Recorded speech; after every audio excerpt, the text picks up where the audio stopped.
Hi, it's Steve. Today we'd like to show you how to change the door spring on your dishwasher. It's a really easy repair. Let me show you how we do it. Now before we begin this repair, we'll need to disconnect power to your dishwasher.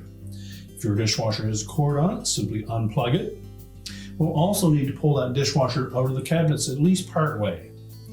So that may require disconnecting the drain hose and or the inlet water line. If so, you'll need to turn off your water supply, remove the lower access panel, and perhaps disconnect the inlet supply from the valve.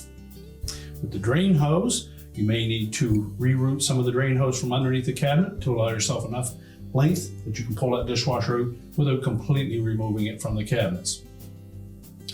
You'll also need to detach the two mounting straps at the top of the dishwasher that secure it to the bottom of your countertop, and then we can start the repair. Now next, we're just going to pull that dishwasher far enough out of the cabinets that we can access the back of that spring. Now, once we have access to the back end of that spring, if yours is still attached, you'll simply need to stretch it slightly to disengage it from the hook in the base frame. Take note of which notch that spring is currently in. And using a pair of needle nose pliers, stretch it enough that you can remove it. And we need to disconnect it from the bottom of the door hinge itself.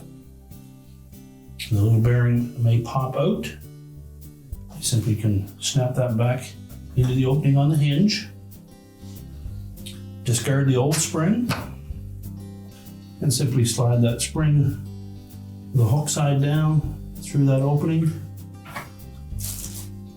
And then we'll engage the bottom of the spring onto the notch in the base frame in the same location as the original was. Now we do suggest that if you're replacing one of these door springs, that you replace both sides at the same time so that you keep an even tension on the door hinge. And now we're ready to push the dishwasher back into the cabinets. With the dishwasher pushed back into the cabinets, we can secure it to the bottom of our countertop. If you've disconnected your inlet water supply, be sure to tighten it securely and test it for leaks. If you've disconnected the electrical, you'll need to reconnect that, turn on the power, and your repair is complete.